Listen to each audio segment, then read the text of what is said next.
Hello, hello, hello. What's up, everybody? LinkedIn and YouTube. We're back for another BizBuzz Live. So excited to be back with you. I got another guest here. You're going to want to stick around for this one. Trust me, you're going to want to stick around. We're having more conversations about what's happening out here in the job market. I know many of you are thinking about shifting careers, making money, the whole thing. Well, we need to get some insight from some insiders on what's exactly happening. So stick around for today's show.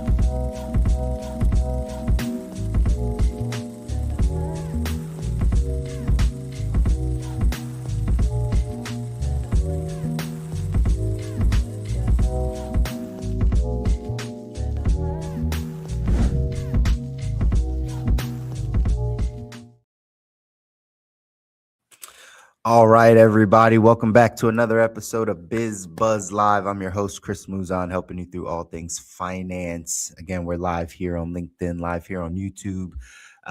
Today's going to be another special one because we got another special guest with us. We're going to be able to dive into very, very shortly. But as always, for those of you that have been supporting, been following, you know these things. This is your first time watching. It's important for you to understand why we kind of started this show. Myself being in the financial space for the past, 13, 14 years, I've helped people across all of their financial life, whether people come to us and talk about their savings or their debt or their insurance protection or their retirement. It doesn't matter. Inevitably, we always have to have a conversation about their cash flow, about how they're making money and where money is going. Again, I think as an industry, we've done a great job of talking to people about where their money's going, how to budget, tracking their money, right? Every app, every bank, that you have has some type of pie chart of where you spent your money and all the stuff. And I think we've done a good job of talking about that. Where I don't think we've done the best job is on teaching people how to make money. There's 3 stages to this money game: learning how to earn it, then learning how to save it, and learning how to invest it. And we often skip the steps. We think we know how to earn it, so we just go to the saving and investing part. But really, it is a skill to learn how to earn.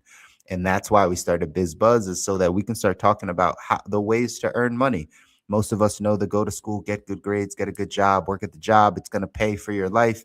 Well, in 2026, that might not be working out for many people. So we have to figure out other ways of making money. It could be on the entrepreneurship side, could be in the gig economy. Maybe you just need better understanding of how to climb the corporate ladder, how to pick the right industry, what industries are growing, what industries are declining. We don't really get an education around this stuff. And that's what we're here to do today, is get a little bit more education around how we're going off to make money. So, like I said, I have a special guest with me today. Our guest is an executive career coach. She's helping senior professionals land roles that actually fit with better pay and better alignment. So we're really going to get some insight on what's happening in these industries. She's got over 20 years of experience as a former recruiter. She knows exactly how hiring decisions get made and uses that insider knowledge to help her clients cut through the noise and move with real strategy. Ladies and gentlemen, please help me welcome Ms. Melanie Mitchell Wexler to our show. Thanks for joining us, Melanie. Good morning. I'm excited to be here. I'm excited to have you. Excited to have you. As again, you get to hear a little bit about like why we start the show and really talking about this income side of things. And things have been stagnant for so long. That's actually How why, did because I love that. I love that. I love that because we're not. A lot of that also has to do with like job negotiation and setting yourself up, and we're never taught. I mean, I think kids maybe nowadays have more access to knowledge about money than Sure, like kids my age or sure. back in the day. Like no knowledge, like, oh, here's a credit card when you sign up when you go to college, and like, oh, Exactly. here's a t-shirt and here's a credit card, and you're like, okay. That's how we all get our crash course, or we've all gotten our crash course, was in once we're out of the house. Oh, here's money. Here's the Right. real world. And this is how it works. And no one really teaches us how it works. And like I said in the intro, like no one even teaches us like how negotiation works for your salary, or anything that deals with money, we really lack. So we need your help. We need your help Absolutely. to help us understand these things. Give us a little background real quick, Melanie. Like, how'd you get into the industry, right? How'd you start helping people on this side, on the recruiting side and like job placement side of things? Yeah, so I fell into recruiting completely by accident. It's now like 26 years ago. Would have been in February because I got hired on President's Day. I do remember that. And I fell into it. I had no clue what a recruiter was. I wasn't, I had no background in recruiting. Was honestly in the process of moving from Missouri to Maryland at that time. I literally thought, hey, if I don't like this, that's okay. I'll be in Maryland, DC market. I'll find a new job, right? Like, it was totally different back then. And so, but I ended up finding a career that I truly loved. I found a career that challenged me. I found a career that really pushed me, and it pushed me out of a comfort zone. I'm by nature an introvert. I'm not an extrovert. There is nothing about me that is a natural born salesperson, and that is a quote from one of my former VPs. And honestly, most of my VPs had no clue what to do with me, but I became highly successful in the recruit. I was on the agency side for most of my career. And so just had no clue what to do with me, but I was highly successful. And so really understanding, and it's why I really love this concept, is because as a recruiter, I had to start to learn about what the job market numbers actually meant. And so I've been through 2 recessions as a recruiter. I will tell you, I will pressure you to find another even former recruiter that survived 2 recessions and stayed in recruiting. And I've seen multiple government shutdowns. Unfortunately, none as bad as what we have recently experienced. But and then I've saw the best market that we'll never have because we didn't have regulations back then. That's why it was the best market we ever had. I transitioned in 2017 I was done with the company I was at. I was like, I should have left along sooner, but lots of reasonings I didn't. A lot of self-doubt, a lot of like, oh, I've got all these perks that I'm, given because I have 8 years of experience at this company. I'll never get that anywhere else. All these things that I told myself, but I never researched it, by the way. And I would get really scared. I had offers come to me the entire time I was there. Come join our firm. Come join our firm. And I was always so scared to leave. And I loved my team. I will say that. I absolutely adored my team. And so I stayed much longer than I should. But then I put myself in the job market in 2017, did not have a plan. I will preface this. I was never going to be a coach. That is not owning my own business, being a coach. None of that was on my bucket list. I was going to go corporate HR. That were corporate recruiting. There is a difference. And so what I ended up doing was what felt like in 2017, blowing up my 20-year career at that point, because I got a job offer, wasn't what it was supposed to be. Ended up not working for months, got another job offer, got laid off the Thursday before Thanksgiving. And yes, I do remember that. Recruiters do not get hired in the month of December. They know that there's openings, but they're never going to be hired in the month of December for recruiters, let me preface. And so at that point, I'll be very honest, I was a single mom of a teenage girl, and I needed cash. I don't sugarcoat this, folks, by any stretch of the imagination. But I needed cash.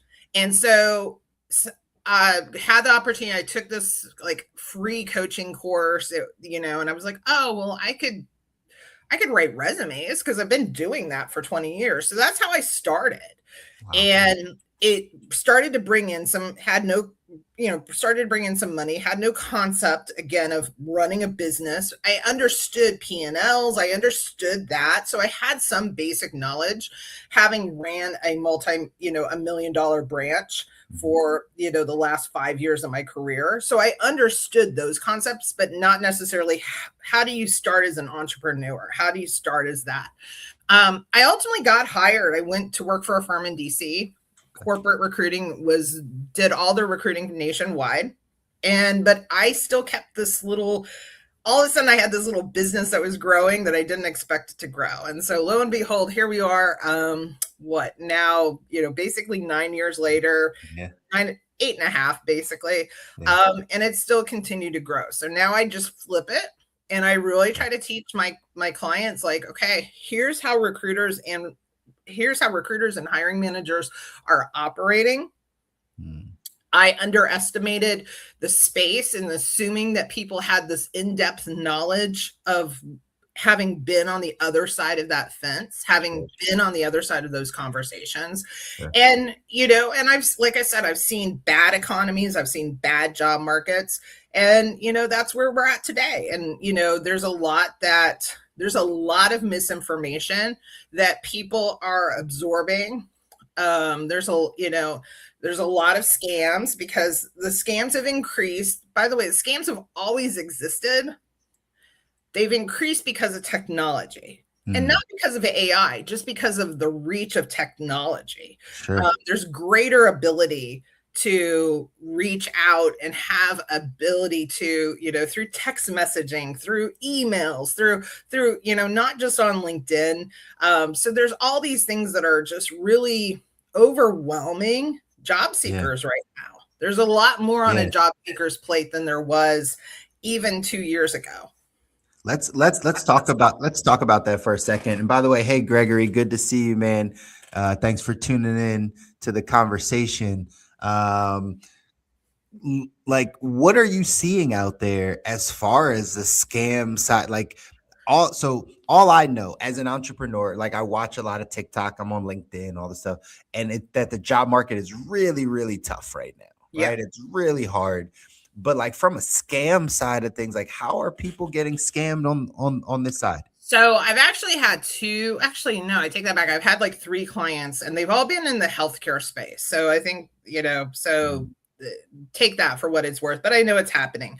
Sure. You get reached out to, there's a lot of what I call not red flags, but yellow flags. And you're kind of like, I don't know, like, even the first time I saw this one, it was literally, I was like, oh, I don't know. Like I was on the fence. Like I was actually like, well, this could be real because there's some tactics that, recruiters are not going to necessarily show all of their cards in one email. They want to have a conversation with you. So they're not going to put everything in one email to you. They want to have a conversation. And so I was like, okay, here's this message, send this message. Let's see what happens. It just kind of escalated from there. And again, no information was like, no links were clicked, never click a link, always check the email address of the person. Are they using a Gmail? If they say they're with a company, they should not be using a Gmail. That's a big red flag right there. Yeah. That was the case. But then she was like, well, I'm an independent recruiter. And then I'm doing there was all like legitimate conversation. And that was the thing. It was like, oh, this is not just because sometimes with an AI scam, you can ask a specific question and they just repeat this kind of the same answer over because that's how it's trained. So that's a good way to kind of know, is this person real or not? But these responses were legitimate. And basically at the end of the day, what they were saying is like, oh, in order for us to present you to this company, by the way, never presented you a job description, never, but they did give us like company names like, oh, CVS Health or AstraZeneca. Like they gave legitimate company names. And so, but then they're like, oh, I'm going to connect you with so-and-so. And you need to have them do your resume. Well, my clients are like, why would I do that? I've already paid Melanie to do my resume. And I'm literally like, and I don't say this to boast myself, but you don't need to do that. Like there's legitimately a recruiter, honestly, a legitimate recruiter is never going to, unless your resume is just absolutely bad. And they're like, I know you got the experience, but we really can't use this. They're not going to like, they may say, I could give you some names of people, but they're never going to force you to like pay somebody else. They're never going to do that. They may say, hey, without a better resume, I can't present you because they know what the result will be. But that was the scam, is like, hey, if you want to be presented for this job, you got to pay so-and-so to do your resume. Got you. And And so that's how they're trying to is get that around. legitimate? Right. We're not going to pursue that because that's not how we conduct business. Right. That's huge. That's huge. Gregory just dropped this also in the chat. He said, hey, he's gotten emails from recruiters and 2 or 3 people saying they have a job from that company that they don't have reach. I don't know what that means. What does that mean? So I mean, there's a people also saying they represent companies. You can go to their LinkedIn profile in particular, and you'll see like they don't have any. I don't necessarily look at posts that people do, but I do look to see how many connections a person has. A good solid recruiter is going to have a significant number of connections, to be very honest with you. Candidates are a recruiter's lifeblood. That is just the reality of it. You can look at my connection level. My connections truthfully come from my recruiting days, from my hiring managers, from my candidates, from potential candidates, the whole 9 yards. Other recruiters, I have a very extensive network of recruiters. It's a very small world in recruiting, believe it or not. A lot of recruiters know one another from other companies, or they have connection. I have a ton of recruiters in Philadelphia that I'm connected with. Yeah. All the way, all throughout the United States. So you are there all like similar industries? Are you all like looking for similar industries? There's a lot of competition. So sometimes recruiters will be recruiting for the same position. That's not uncommon. I've had that's a very common, especially in agency side. Right. And then also looking to say, like, are you internal or external? Like, if you're an internal candidate or recruiter, that means you represent the company directly. Right. So you have a job description, you have connections in that company. You can look at their connections. Who are they connected with in that company? If they're not connected with anybody in the company, that's not a good indication. That's the other thing too. But an external recruiter, an agency recruiter, which was what I was, will have a ton of connections. They'll have industry connections. Mine is a little bit weird because I started off under an umbrella of what they call administrative, which includes HR, marketing, sales, some legal. I don't do a whole lot of legal, but you'll see like I technical and IT connections. I also recruited in clinical research and pharmaceuticals. So I have a whole sector of those folks, doing a lot right now with communications clients right now. So you'll see a lot of different connections. Like if you looked at my connections, but I've also done accounting and finance. So I have a variety where like, if you're a technical recruiter, you'll have a substance of like a lot of tech-based folks, hiring managers, decision makers, and candidates. That makes sense. Sajith Kumar here said, hey, Melanie, do you see less human to human interaction in hiring these days? I guess this is the question around like maybe AI or like, AI reading a resume, AI writing a resume. Is it chatbot versus chatbot going back and forth to get the interview? Like, what are you seeing on the human / like AI side of things? Yeah, I mean, there is obviously we're seeing a rise of AI, but the truth is I'm still seeing the level of I'm still seeing recruiters out there on the phone connecting. Of course, email's a huge, I mean, I will say this, sometimes recruiters, and this is manager Melanie speaking, because this is my former team, would know that I'd always get on their case. Like some recruiters rely heavily on email as a form of communication, and there's times that you should just pick up the phone and have the conversation. You should just pick up the phone. It's much easier because you'll go back and forth like 20 emails. And it's like, you could have been done with it. We could have just done this on a phone call for 10 minutes. Right. Can you pick up the phone and just have the conversation, please? Yeah. So I will say the recruiters do tend to heavily rely on email. Always have been. But truthfully here, the strong recruiters are still having the conversation. The reality is this: for recruiters, those conversations are not those conversations could last anywhere from 10, 15 minutes if it's just an introduction, but like a true screening call can last 30, 45, even an hour if it's a high level position. There's a lot of questions that have to go into that. And you can imagine if I only am looking for 10, like say 5 candidates at most to present, but even that level of conversation, that's a lot of time. Sure. That's a lot of time. So, people wonder like, well, recruiters don't talk to me. Recruiters don't respond. And I'm not here to defend the recruiting industry or anything, because there is things that are wrong with it, but there's things that are wrong with a lot of industries. Of course. But the reality is recruiters are very stretched these days. So what may feel like lack of communication is more so a lack of time. Mm-hmm. That's really, where they cannot respond to everybody. Sure. They have to be selective in that. Yeah. Because especially an outside agency recruiter, time is money. Yeah. They don't get paid unless their candidate gets placed. Mm-hmm. So they have to be very selective of who they speak to, how much time they're giving a person, and they have to prioritize that. So I think that, yes, we know there's a rise in AI. That's absolutely for sure. But that being said, there's still connections being had. And I think it's easy to fall into this whole concept, everything is AI. Right. And everything about AI is bad. It's easy now to fall into that. That's the and here's the reality. That's the trap they want you to, like, the news and all these things want you to believe. Yeah. But we have to look at the other side, and we have to kind of understand and here's a good question for people. Ask the recruiter, what is the best way to communicate with you? What are the best days to communicate?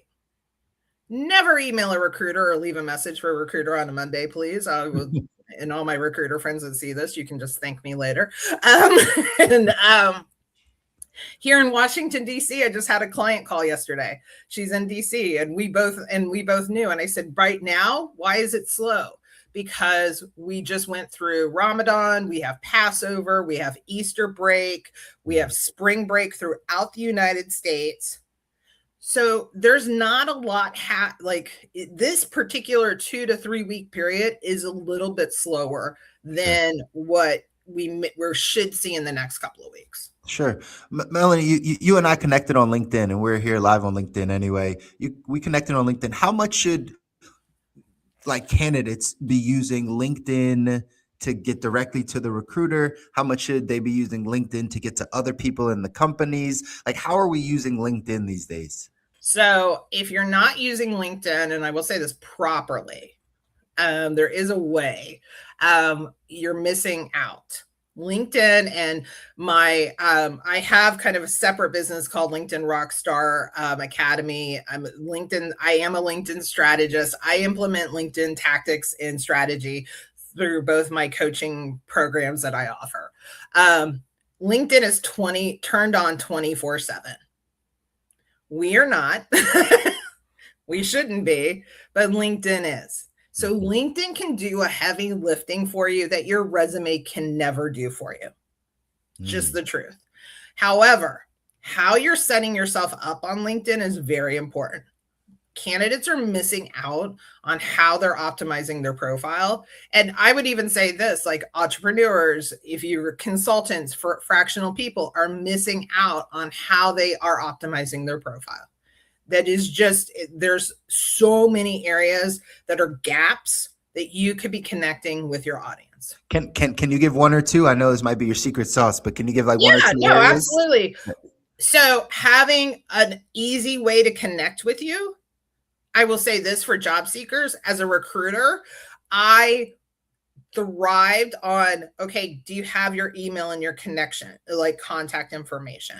Did you put your email in your about section? Did you do, what's the easiest way? Because yes, I can send you a message, but remember, time is money for a recruiter. I don't know when you're going to respond to that DM. So I always joke that I'm a very good stalker, because I would literally pick up a phone and be like, hey, Chris, I just dropped you an email, but I'm leaving you a voicemail right now. So you're going to see that, but you're also going to hear this because I don't know how you prefer to communicate. So a good recruiter is going to drop like multiple messages because if you're a top candidate for them, they want to connect with you. Yeah. So make sure you make it easy for them to connect with you. That's huge. And that is a huge thing. How are you allowing people to connect with you? Because if you're just relying on a LinkedIn DM, that may not be the easiest way. I know we're talking about LinkedIn, but but that's the reality. Sure. But here's the other flip side of it. I'm telling my clients today, and I tell this to everybody, in fact, you have to be your best advocate for your job search. Sure. That is not on a recruiter's. A recruiter's job is not to land you a job. I know that may sound harsh. I know that sounds like, okay, what is she talking about? A recruiter's job, in essence, is to identify the best candidate for that client, whether that's an internal or external. That is the essence of a recruiter's job. Right. Yes, do people land jobs because of those actions? 100%. But that is not the recruiter's job. Your job is to land your job. And yes, you can hire me as a coach. You can hire anybody as a coach. You can have people in your back pocket, all these things. But you have to be your best advocate. Yeah. So don't be afraid about being aggressive.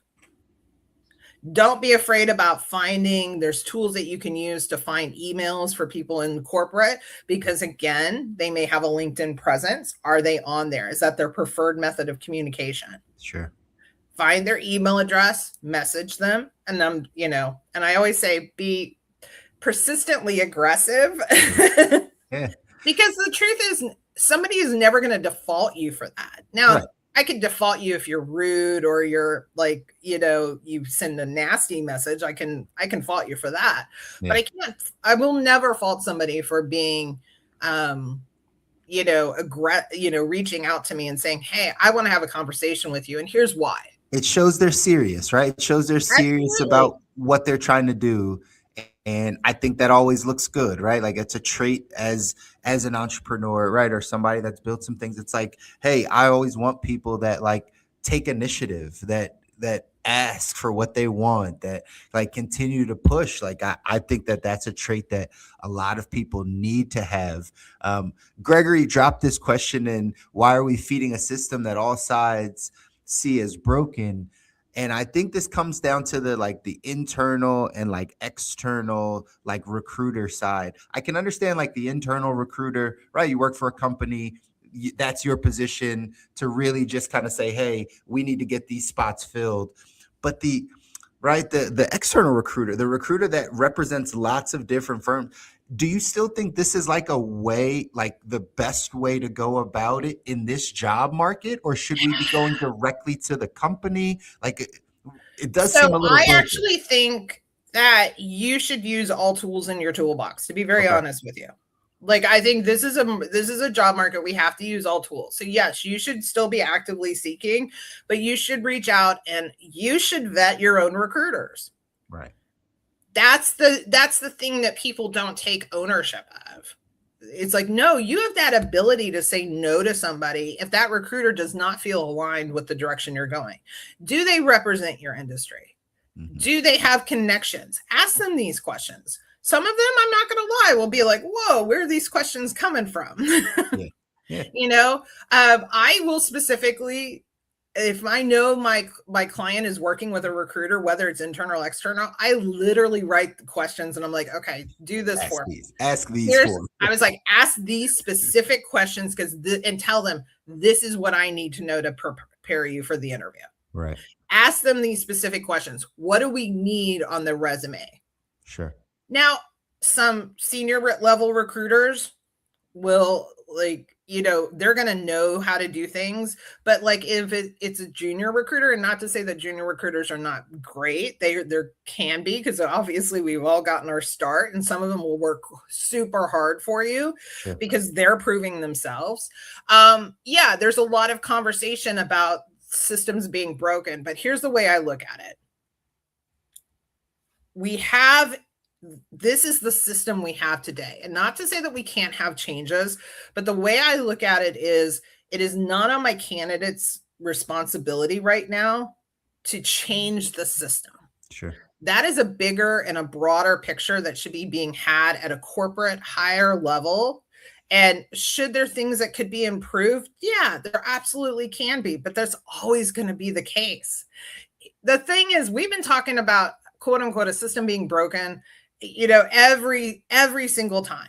Yeah. Every year, every type of economy, everything like that. But the reality is, how are you going to manage today's job market then? Right. Because if your concept is, oh, the system's broken and I'm going to just, okay, fine. And if that's the direction you want to take, and you're going to have to pave your path. But I look at things very differently in the sense of like, okay, this is the system we've got. What are we going to do with it? Exactly. Let's use it. Let's use it to our advantage and understand how it's working. That's huge. That's being open-minded to it, because again, there's a lot of misinformation out there, and there's a lot of, I always tell people this. It is easy, and this goes with the finance and economy, and you probably can back this up too. It is easy to report the negative news, right? Oh, for sure. It is easy to report the negative news. It is easy to report on the economies, we've got inflation. And not that these things aren't facts. They are facts, but it's easy to report the negativity. But when was the last time you saw something that talked about job hiring successes? Mm-hmm. Think about that. Sure.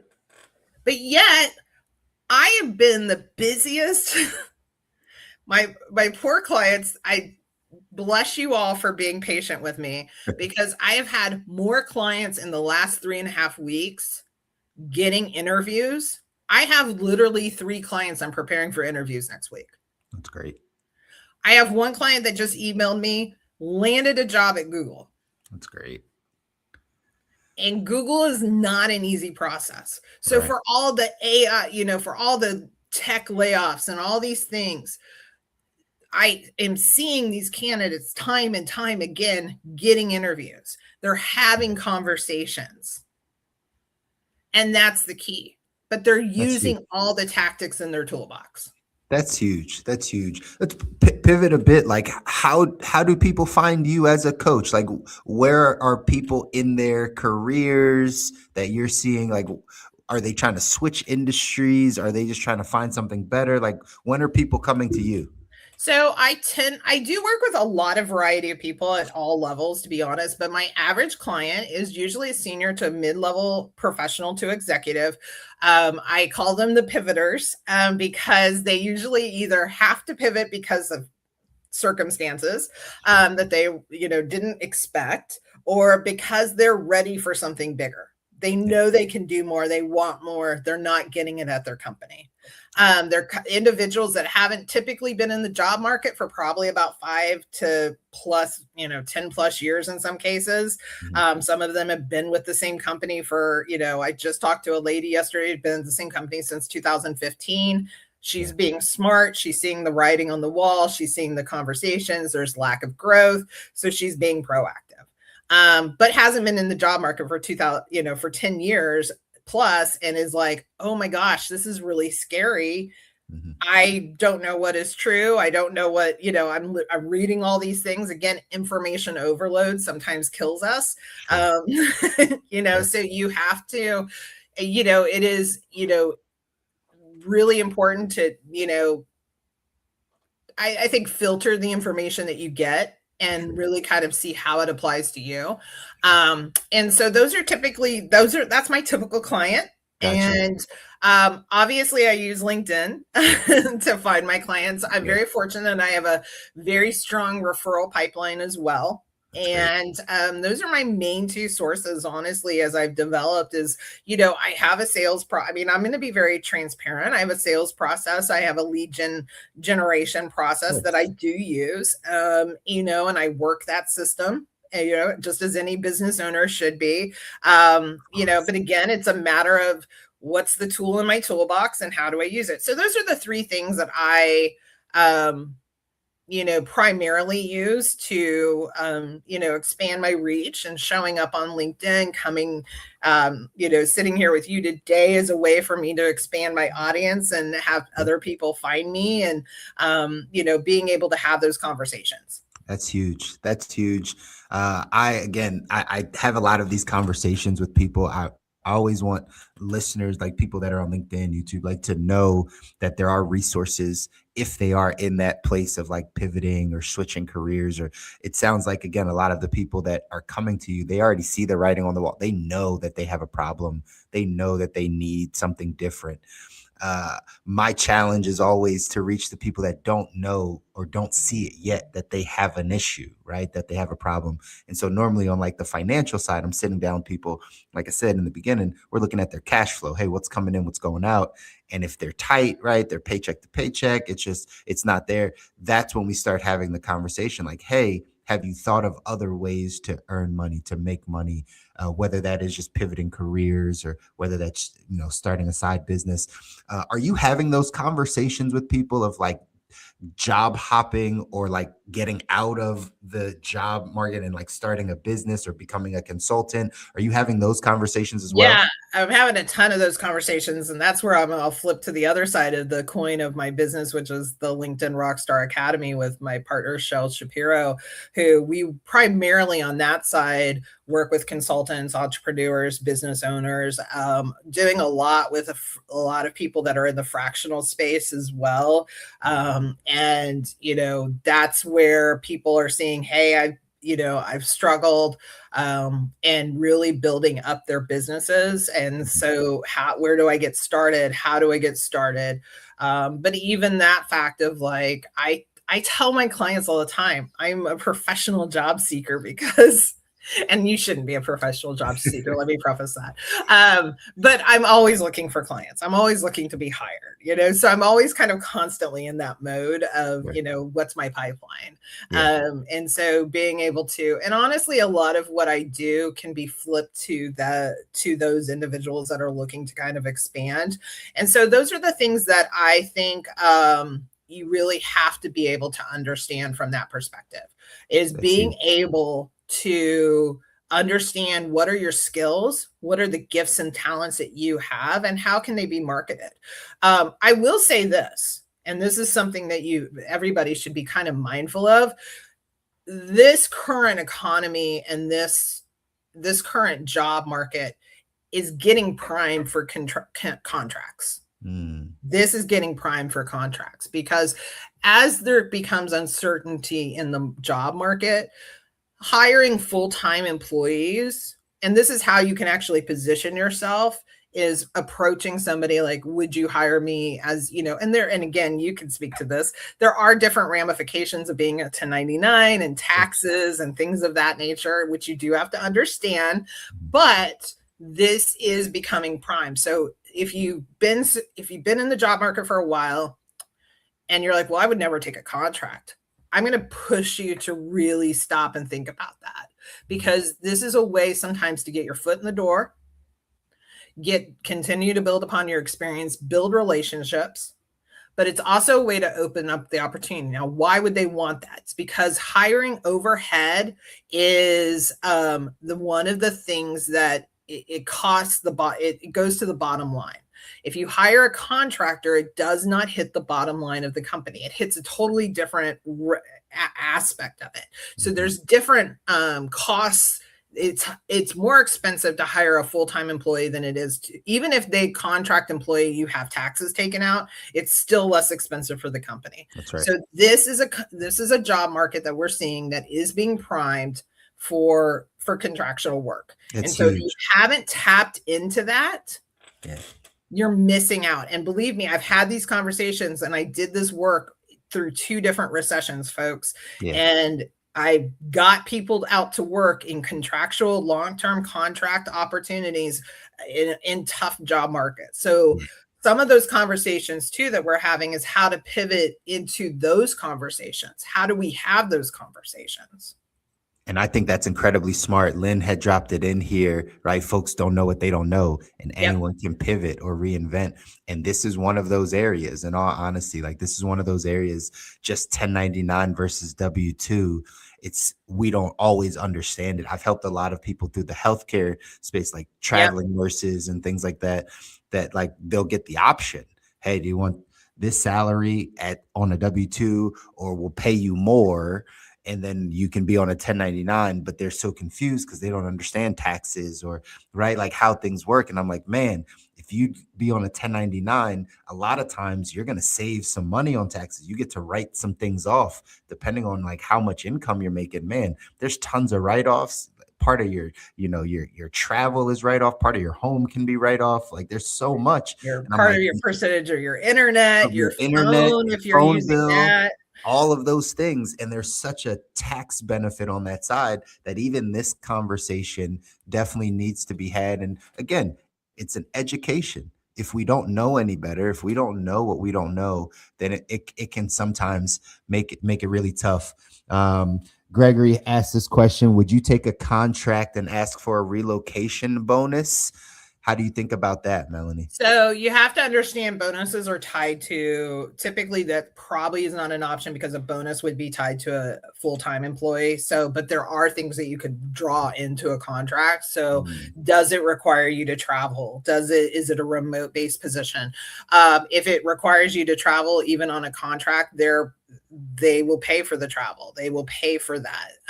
There's things you again have to like know what is you also have to understand too, and I spent a lot of time, especially in the pharmaceutical space, where I learned a lot of like the HR law. I mean, I want to preface, I am not an HR expert, but I've been immersed on the HR side from a hiring standpoint of having to understand that. But there are things that they have, that you can have written into your contracts. Like you're going to cover travel, you're going to cover, obviously mileage is regardless. On both sides of, depending on where you're traveling. And even on contract, there's like requirements of like specific hours that you can only work because, technically you're working. Like there's no like quote unquote cutoff time. And so things like, is travel time, work time, things like that. You can negotiate. Everything is really to some degree negotiable. But it's a matter of how you have to phrase it. So most of the time though, a contract is not going, unless it is a very, I would say exclusive contract, it's probably not going to relocate. But there are some industries like travel nursing, for example, they bring nurses from all, because there's a nurse shortage. We have a medical staff shortage. So they do bring other people in. So they will sometimes add bonuses. So it's not out of the realm of possibility, but it depends on the level of position and what is included in that. Sure. That makes sense. On the topic of like kind of industries, what industries are you seeing that are growing, that, people, they're constantly looking for people? What industries are slowing down? They're kind of dying. People are coming from them, kind of seeing the writing on the walls. I'm still doing a lot in the healthcare space right now. So still seeing, healthcare is always going to be around regardless of, hiring has slowed. I mean, I'm not going to lie there. It definitely has slowed. But that being said, I'm actually seeing, even tech. I mean, we're going to still see, here's the reality is we still see layoffs. I mean, layoffs that happen every single year. Layoffs, by the way, happen in the best of economies. Sure. There's reasons. I encourage people to really check out the timing of layoffs. Layoffs usually happen right before major companies have to post up their earnings for their first quarter. And you'll see layoffs happen in quarterly kind of waves. There's a reason they're dropping. I mean, and this doesn't sound warm and fuzzy. I'm maybe not a warm and fuzzy kind of coach, but you don't need to be as a coach. But this is the truth. This is the truth. Okay. They're dropping headcount. Why? Because it hits the bottom line. Bottom line. Yeah. So what do we want our stock prices to do before the quarter? We want them to go up. And that's because we have to have more money. And that's the reality of corporate America. And so you will see, I will promise you this, if you see an abundance of reports right now, guess why? We just started the second quarter. That's right. Yes, we will see an abundance. We probably just did, where there's 12 news articles of all these companies that are laying off. Yeah. There's a reason. There's a reason. And right, wrong, and different, it's the system that we're in. It's how corporate America works. I always tell people, if you don't like the game, play a different game. Yep. That's it. Right. If you don't like the game, don't try to complain about it. And just play a different game. You And don't have to here's the worry about it. reality. Yes, there's ways that, systematically, change happens. I'm not going to lie. Change does happen.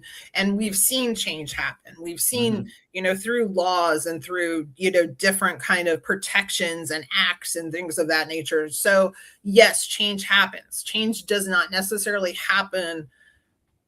Sometimes I think, change doesn't always happen with the loudest voice in the room. Sure. Sometimes change happens with that person that makes, that is that maybe the quietest person, but had the boldest move. That's right. And those are the people that, so yes, can you fight for change? Can you argue that we should have a new system? Then I propose, well, what is that system that you're going to systematically implement throughout the entire world that everybody's going to adopt? Right. That's, that's going to be really hard. And in the meantime, how's that impacting your career? Yeah.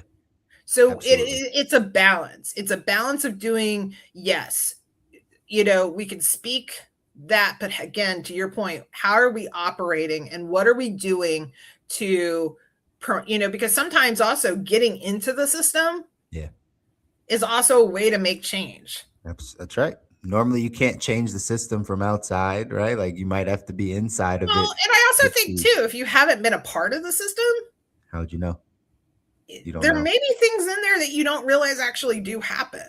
It's true. And I'm big on this because I have a soft spot. I was a recruiter for 20 years. So, right. Recruiters are not the enemy. Okay. There's really I'm going to be honest. There's really no enemy in this game. And that's the thing that a lot of people are like pitting others against. We see this in the news. We want to pit each other against one another. And the reality is like, okay, how can I work with you, Chris? Yeah. What's the best way for me to work with you? Like, have you asked a recruiter that question? Right. Collaboration over competition, right? Collaboration. That's the key. As we get to wrap up, there's two groups of people I'm kind of thinking about, Melanie. I'm thinking about the people that like are active in the job search, that like are unemployed and just really can't find it. And they've been trying to do the resume and the interviews and all the stuff. And then I think of the other group that are looking for pivot, like just the pivot, right? They're at their company, they're doing their thing, but they realize like it doesn't have the horsepower to get them to where they want to go. It's just not, not cutting it for them anymore. They see the writing on the wall. Give like one piece of advice, two pieces of advice for each of those demographics. Like what should they be doing in their search or in their, next stage in their career? So to the active job seeker, here's what I see happen a lot. And I have a newsletter, one of my older newsletters that can tell you the lowest of the lows. When I say 2017 was one of my worst years of my entire life. I was flat broke. Because of it was bad. The biggest game changer I ever had was two coaches took some time and worked on my mindset, on how I showed up for myself. I remember an interview where I literally said, I walked out of the interview and I like self-separated. I was like, well, I wouldn't hire that girl either. And I knew I had a problem. Because I was so discouraged. I didn't feel like myself. I questioned everything I did. I doubted my abilities. 100%. And so work on your mindset. And I know that may sound like a weird thing, but your mindset is your greatest tool and your greatest power. And it will change it's not about living in a land of unicorns and rainbows and sunshines, which I'd love to live in. I would love to be there where like the world is so perfect, but it's not. And but my mindset work is what carries me through today, and I practice it even wholeheartedly. So and I would just add to take a breath, don't give up. Don't give up, because there are, even in the darkest of times, there's always a moment that you're going to see the end of that. You're going to see some light and some of the end of that and where you're going. So I am passionate about that, because I think that you should just take, sometimes if you're in the thick of it, take a break, step away from it, get out of the weeds, because you only, again, to Lynn's point, you only know what you know. So sometimes you're so thick in the middle of it, you can't see what's happening outside or see how your actions may impact your job search. Sure. And sometimes you need a fresh perspective. To those that are thinking about making a pivot or thinking about, like, should I start my own business? It's not easy. It's not. I wish I could tell you, like, yeah, it's been like an easy 9 years, boy. No, I probably it's not easier. It's not easier on the side. We always tell people it's not easier. It's just a different option. It's just that, do I have certain freedoms now that I didn't have? Yeah, I do. I'm very fortunate in that regard, but I also work a lot. I work a ton. I have very specific goals, so I do work a lot more than maybe I should sometimes, but I do work a ton. And for that, again, I'm going to go with the mindset piece. Don't be afraid. Don't be afraid to jump. I jumped blind. I tend to sometimes do things blindly, where I'll be like, sure, I didn't know I was starting a business. It wasn't my intent. And then I looked back and I got laid off from that one job that I was hired, and it was June. And I said to myself, you got 6 months, girl. You had 6 months. You've been doing this kind of thing on the part-time side. What if you did it full-time? So I gave myself 6 months, and here we are, 9 years later. That's amazing. And so, so maybe that's the message for both sides. Just don't be afraid. Yeah. Don't be afraid to try something new, to do something you haven't done before, because you just don't know the end result. It's huge. It's huge. The mindset piece, you're speaking my language, Melanie. I will tell you this. and shout out to one of my coaches, Chris Colt. He got me onto this book. It's called The Power of the Subconscious Mind. It's by Joseph Murphy. It's amazing. I know a lot of people may be like, oh, I don't want any of that woohoo stuff, but it is based in science. It's based on fact. It's based on understanding how our minds work, what we receive, the words that we put out there are the words that we live by, and how it impacts and how we think and how our minds actually work. And so, and really the words that you're speaking, the actions that you're doing, is impacting every single thing in your life today. Yeah, it's huge. And so if you're starting a business, in a job search, pivoting, build your mindset like no, because guess what's going to happen, folks? You're going to get rejected. Both sides of the fence. It's a part of it. It's a part of it. And you're going to get rejected, but that's okay. That's right.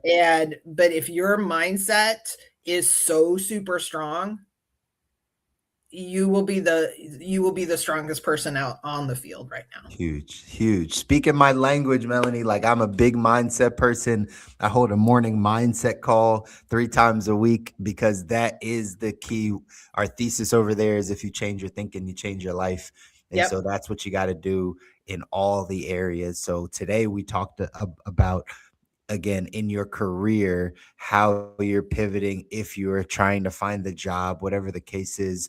It really comes down to, how are you thinking about this? How are you talking about it, right? Your mindset and your beliefs around obtaining a job or switching careers or switching paths, whatever the case is. It has such a huge impact. That was that's great insight for people. I hope they take it in. It's really not about any of the, right, fairy tale, It's you know. not about like that's the thing. It's not about, it's just about like really, I mean, this is a whole conversation, It folks. is. So like this is It a is. whole hour-long conversation about like legitimately how our brains respond. Also, Napoleon Hill, Think and Grow Rich. Think and Grow Rich was the very first book I was ever given. I was going through a really rough route in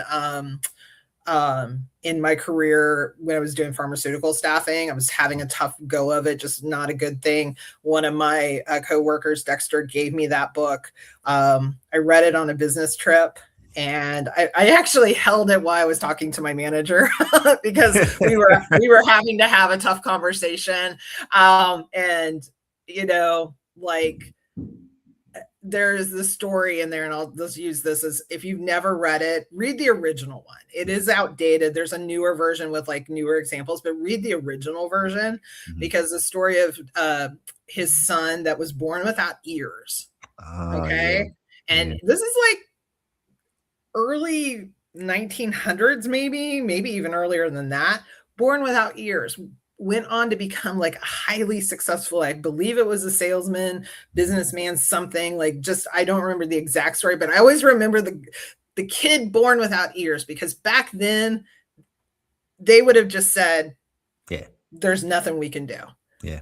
You know, and nothing that guy in that story believed that his son would hear, his son would be fine. And it was through his thoughts and his beliefs that like he didn't give any limitation, didn't place any limitation on his son. And yet he grew up and became successful in his own right? Like that story and that book in general, right? Think and Grow Rich and Outwitting the Devil and all of those books that are really helping you shift how you think are really the key to you getting to wherever you want to go. And if it's in your work life, in your career, like it doesn't matter. It doesn't matter. I mean, it really does. I tell this to people all the time, whether I'm coaching an entrepreneur and a coach, or whether I'm coaching a job seeker, the principles truly are the same. And I will say Napoleon Hill was, like I said, Think and Grow Rich was the first book I ever read in terms of this.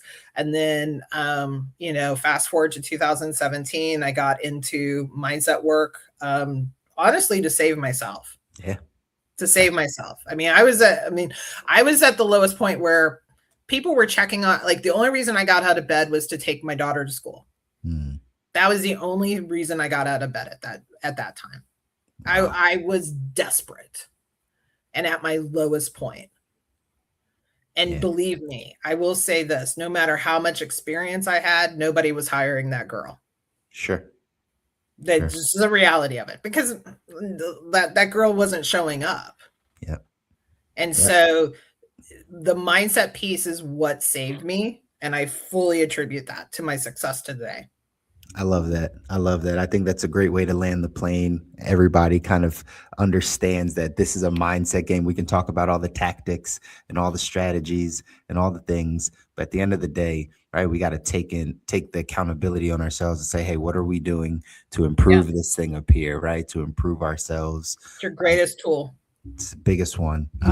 Man, I appreciated today's conversation. How do people find you outside of LinkedIn? I mean, maybe you just play on LinkedIn. I mean, go to my website, findsucceedachieve.com. You can go there.